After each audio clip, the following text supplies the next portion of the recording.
मित्रों, पुराण कथा के मंच पर आपका स्वागत है। आज हम आपको प्राचीन काल की एक अद्भुत कथा, जब ब्रह्मर्षि दधीचि ने देवताओं को चुनौती दी और शिव के परम आशीर्वाद की अनकही कहानी। ब्रह्मर्षि दधीचि और उनके संघर्ष की यह कथा मुख्य रूप से भागवत पुराण, महाभारत और कुछ अन्य पुराणों जैसे कि शिव पुराण और वायु पुराण के विभिन्न अंशों में उल्लिखित है। सृष्टि के प्रारंभ में जब मानव और देवता धर्म और कर्तव्यों के पालन में तल्लीन थे, ब्रह्मर्षि दधीचि और क्षत्रिय राजा क्षुव की मित्रता पूरे लोक में प्रसिद्ध थी।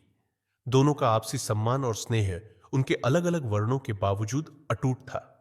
लेकिन समय ने इस मित्रता की परीक्षा लेनी चाहिए। इससे पहले कि हम आज की इस अद्वितीय कथा का आरंभ करें, हम आपसे आग्रह करते हैं कि कृपया आपके अपने पुराण कथा चैनल को सब्सक्राइब करें। आपके इस छोटे से समर्थन से ही हमें प्रेरणा मिलती है कि हम आपके लिए और भी रोचक, विस्तृत और ज्ञानवर्धक कथाओं को प्रस्तुत कर सके।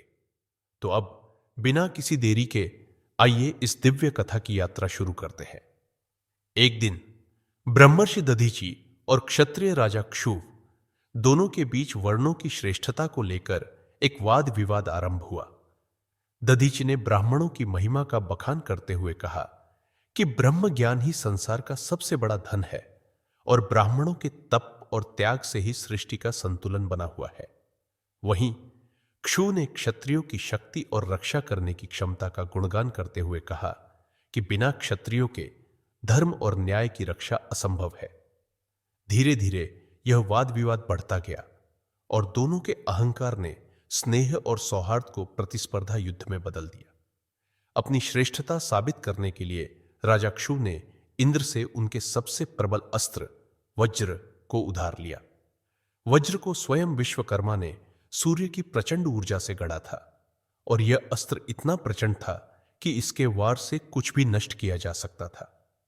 क्षुव ने वज्र का प्रहार दधीचि पर किया। यह प्रहार इतना शक्तिशाली था कि दधीचि का शरीर तुरंत खंड खंड हो गया। ब्रह्मर्षि का प्राणांत हो गया। क्षुव अपने विजय पर गर्वित हो गए। उन्हें विश्वास हो गया कि एक क्षत्रिय ने ब्राह्मण पर विजय प्राप्त कर अपनी श्रेष्ठता साबित कर दी है। लेकिन उन्हें यह नहीं पता था कि एक अन्य ब्राह्मण इस स्थिति को पूरी तरह बदलने वाला है। यह ब्राह्मण थे शुक्राचार्य, जो सहस्त्र वर्षों से तपस्या में लीन थे। शुक्राचार्य, जो असुरों के गुरु थे, अपनी कठोर तपस्या के फलस्वरूप महादेव को प्रसन्न कर चुके थे। भगवान शिव ने उन्हें मृत्युंजय मंत्र, मृत संजीवनी का वरदान दिया था। इस मंत्र की शक्ति से मृत व्यक्ति को पुनर्जीवित किया जा सकता था। जब शुक्राचार्य ने दधीचि की मृत्यु के बारे में सुना तो वे तुरंत वहां पहुंचे। उन्होंने मृत संजीवनी मंत्र का उच्चारण किया और दधीचि को पुनर्जीवित कर दिया। दधीचि ने पुनर्जीवित होते ही शुक्राचार्य से इस अद्भुत घटना के बारे में पूछा। शुक्राचार्य ने उत्तर दिया, महादेव की कृपा से यह संभव हुआ है। उन्होंने मुझे यह शक्ति दी है कि मैं मृत को भी जीवन दे सकता हूं। हालांकि दधीचि का शरीर तो ठीक हो गया था, लेकिन उनकी आत्मा में जो अपमान और क्रोध था वह और भी तीव्र हो गया। उन्होंने निश्चय किया कि वे क्षु से बदला लेकर ब्राह्मणों के गौरव को पुनः स्थापित करेंगे। शुक्राचार्य के परामर्श पर दधीचि ने महादेव को प्रसन्न करने के लिए कठोर तपस्या आरंभ की। उनकी तपस्या इतनी भयंकर थी कि पूरा ब्रह्मांड हिलने लगा। अंततः महादेव उनके समक्ष प्रकट हुए। दधीचि ने महादेव से 3 वरदान मांगे। मेरी हड्डियां वज्र से भी शक्तिशाली हो जाएं, कोई भी मुझे फिर कभी मार ना सके, मुझे कोई भी अपमानित न कर सके। महादेव ने उनकी भक्ति और तपस्या से प्रसन्न होकर ये तीनों वरदान प्रदान कर दिए। अब दधीचि अपराजेय हो गए। ब्रह्मर्षि दधीचि ने भगवान शिव से मिले अद्भुत वरदानों के बाद जैसे ही अपनी अपराजेयता का अनुभव किया, उनके हृदय में क्षु के प्रति गहरा क्रोध उमड़ आया। वे राजा क्षु के राजमहल की ओर बढ़े।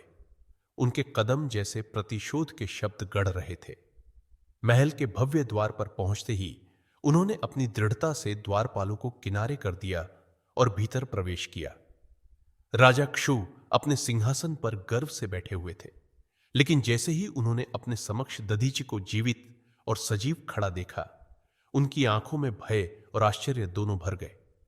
ये कैसे संभव है? राजा की आवाज में हिचकिचाहट थी। दधीची ने कोई उत्तर नहीं दिया। वे राजा की ओर बढ़े और उनके समीप पहुंचते ही उन्हें इतनी जोर से लात मारी कि क्षु अपने सिंहासन से नीचे गिर पड़े। महल में सन्नाटा छा गया। राजा के सैनिक भयभीत थे। तुम्हें लगा कि वज्र से तुम मुझे हरा सकते हो? दधीची का स्वर गूंज उठा। महादेव ने मुझे अजेय बना दिया है। राजा क्षुभ क्रोध से भर उठे। उन्होंने तुरंत वज्र को अपने हाथ में लिया और दधीची पर प्रहार कर दिया। लेकिन इस बार वज्र जैसे ही दधीची के शरीर से टकराया, वह प्रतिकारित होकर वापस उछल गया। राजा ने इसे एक बार नहीं, कई बार प्रयोग किया। हर बार वज्र असफल होकर लौट आया। दधीची मुस्कुराए। यह वज्र, जो देवताओं के सबसे घातक अस्त्र के रूप में जाना जाता है, अब मेरे लिए मात्र एक खिलौना बन गया है। महादेव ने मेरी हड्डियों को वज्र से भी कठोर बना दिया है। राजा क्षु अब समझ चुके थे कि दधीची को हराना असंभव है। उनके मन में तुरंत विष्णु का ध्यान जागा। वह उनके सच्चे आराध्य थे और उन्हें विश्वास था कि केवल विष्णु ही उन्हें इस संकट से निकाल सकते हैं। राजा ने वहीं अपने स्थान पर बैठकर विष्णु का आह्वान करना आरंभ किया। उनका स्वर श्रद्धा और विनम्रता से भरा हुआ था। हे नारायण, मेरे संरक्षक, कृपया मेरी रक्षा करें। इस ब्राह्मण का अहंकार अब मुझे और मेरे राज्य को नष्ट करने पर तुला है। केवल आप ही इसे रोक सकते हैं। दधीचे, जो अभी भी शांत लेकिन दृढ़ खड़े थे, राजा के इस आह्वान को देख हंस पड़े। राजा क्षु, तुम्हारे विष्णु भी मुझे पराजित नहीं कर पाएंगे। तुमने मेरी शक्ति को चुनौती दी थी और अब इस शक्ति का परिणाम तुम्हें देखना ही होगा। महल का वातावरण अब और भी गंभीर हो गया था। जैसे जैसे राजा का आह्वान गहरा होता गया, आसमान में बादल घिरने लगे। यह स्पष्ट था कि विष्णु का आगमन समीप था। जब भगवान विष्णु को ध्यात हुआ कि महादेव शिव ने ऋषि दधीची को अजेयता का वरदान प्रदान किया है, तो वे स्थिति की गंभीरता को भांप गए। शिव के आशीर्वाद ने दधीची को अपराजय बना दिया था और उनके खिलाफ कोई भी अस्त्र निष्प्रभावी था। विष्णु ने राजा क्षु को समझाने का निश्चय किया। उन्होंने कहा, राजन, अब तुम दधीची को पराजित नहीं कर सकते। महादेव का आशीर्वाद उन्हें अभेद्य बना चुका है। उनके साथ संघर्ष करना व्यर्थ है। चतुराई से काम लो और उनसे युद्ध विराम की प्रार्थना करो। यही तुम्हारा एकमात्र उपाय है। राजा क्षु विष्णु की सलाह से स्तब्ध थे, लेकिन उन्हें इस सच्चाई को स्वीकार करना पड़ा। इधर भगवान विष्णु स्वयं दधीची की ओर मुड़े और गंभीरता से बोले, ऋषि, यह संघर्ष समाप्त करने का समय आ गया है। ब्राह्मण और क्षत्रिय दोनों ही सृष्टि की योजना के लिए समान रूप से महत्वपूर्ण है। कोई भी दूसरे से बड़ा या छोटा नहीं है। यह युद्ध निरर्थक है। दधीची ने विष्णु के शब्दों को सुना, लेकिन उनके चेहरे पर व्यंग्यपूर्ण मुस्कान तैरने लगी। उन्होंने उत्तर दिया, डर? महादेव ने मुझे अजेय बना दिया है। अब मैं किसी से नहीं डरता। विष्णु जी ने उनकी चुनौती को समझा और शांत स्वर में कहा, मुझसे भी नहीं अर्षे? दधीची ने एक तीखे स्वर में उत्तर दिया, तुमसे भी नहीं विष्णु। विष्णु जी का धैर्य टूटने लगा। उन्होंने महसूस किया कि शिव के वरदानों ने दधीची को अहंकार से भर दिया है। उनकी अजेयता का दंभ उन्हें देवताओं को चुनौती देने तक ले आया था। यह स्थिति केवल देवताओं और दधीची के बीच तनाव को नहीं बढ़ा रही थी, बल्कि सृष्टि में अराजकता का बीज भी बो रही थी। विष्णु के मन में विचार आया, दधीची के इस अहंकार को नियंत्रित करना अनिवार्य है। यदि इसे अनदेखा किया गया तो यह शक्ति विनाश का कारण बनेगी। उन्होंने अपनी शांति बनाए रखी, लेकिन उनके भीतर एक योजना आकार लेने लगी। सृष्टि के संरक्षक होने के नाते विष्णु को यह निर्णय लेना था कि वह इस संघर्ष को किस प्रकार समाप्त करेंगे। विष्णु ने अपने दिव्य स्वरूप में प्रकट होकर युद्ध को रोकने और शांति स्थापित करने का प्रयास किया। उन्होंने कहा, ऋषि दधीची, यह संघर्ष ब्राह्मणों और क्षत्रियों की श्रेष्ठता सिद्ध करने का नहीं है। दोनों ही समाज के लिए समान रूप से आवश्यक है। इसे समाप्त करो। लेकिन दधीची, जो शिव के वरदानों से सशक्त और अपने अपमान के कारण क्रोधित थे, ने विष्णु जी की इस बात को ठुकरा दिया। उनकी आवाज गूंज उठी, शांति। जब मेरा अपमान किया गया था तब यह शांति कहां थी? अब केवल युद्ध होगा। विष्णु जी ने यह समझ लिया कि दधीची के साथ अब संवाद से कोई समाधान नहीं होगा। उन्होंने अपनी दिव्य गदा और सुदर्शन चक्र को बुलाया। उनका स्वर गंभीर हो गया। ऋषि, तुम्हारा अहंकार तुम्हें अंधा कर रहा है। यदि शांति असंभव है तो अब युद्ध अवश्यंभावी है। विष्णु जी ने अपने सबसे शक्तिशाली अस्त्र सुदर्शन चक्र को दधीच की ओर फेंका। चक्र की गति इतनी तेज थी कि वह पल भर में दधीच तक पहुंच गया और उनके गले को जोर से छूकर गुजर गया।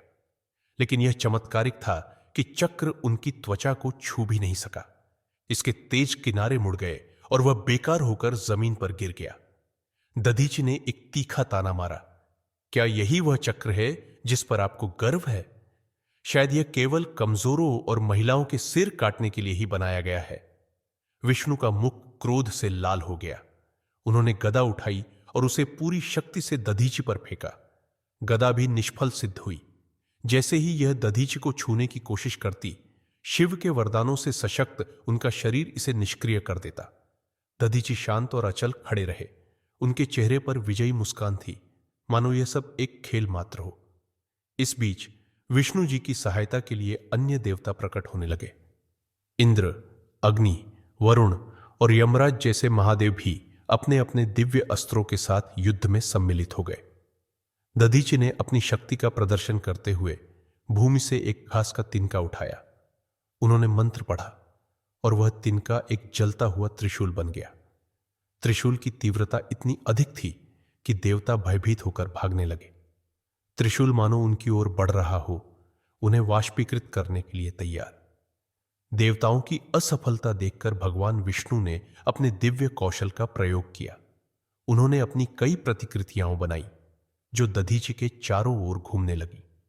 हर प्रतिकृति ने अलग अलग कोणों से दधीची पर वार किया, लेकिन अर्षि ने अपने अद्भुत सामर्थ्य से उन सभी प्रतिकृतियों को समाप्त कर दिया। भगवान ने अपना सर्वस्व लगा दिया था। उन्होंने कहा, ऋषि, तुम अजेय हो, लेकिन तुम्हारा यह घमंड तुम्हें पतन की ओर ले जा रहा है। दधीची ने ठाका लगाया, अहंकार? यह अहंकार नहीं, बल्कि वह शक्ति है जिसे मेरे तप और शिव के आशीर्वाद ने प्रदान किया है। तुम्हारे प्रयास व्यर्थ है। विष्णु जी ने अब अपने अंतिम उपाय का सहारा लिया। उन्होंने अपना विश्व रूप धारण किया। उनका आकार ब्रह्मांड के समान हो गया। आर्षि ने देखा कि हर जीव, हर वस्तु, हर ग्रह और ब्रह्मांड की हर ऊर्जा विष्णु के भीतर समाहित है। देवताओं और असुरों ने श्रद्धा से सिर झुका लिया, लेकिन दधीची फिर भी अडिग रहे। उन्होंने इस रूप को मात्र एक भ्रम कहकर खारिज कर दिया। यह तमाशा मेरे सामने व्यर्थ है। नारायण, शिव के वरदान के आगे तुम भी असहाय हो। मुझे पराजित करना अब तुम्हारे बस में नहीं। यह स्पष्ट हो गया कि दधीची की शक्ति अब किसी भी देवता के नियंत्रण से बाहर थी। विष्णु जी ने स्थिति को समझा और निर्णय लिया कि अब केवल क्षमा और संवाद ही इसका समाधान हो सकता है। उन्होंने ब्रह्मा जी का आह्वान किया, जो इस संघर्ष को समाप्त करने के लिए आए।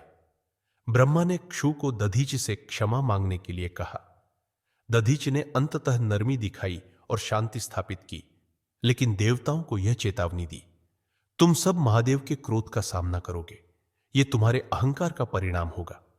इस प्रकार दधीची की अजेयता की कथा देवताओं के लिए एक पाठ बन गई और यह स्थापित किया गया कि ब्रह्मांड में कोई भी शक्ति शिव के आशीर्वाद से बड़ी नहीं हो सकती।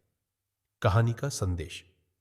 यह कथा हमें सिखाती है कि अहंकार और प्रतिस्पर्धा विनाश का कारण बन सकते हैं।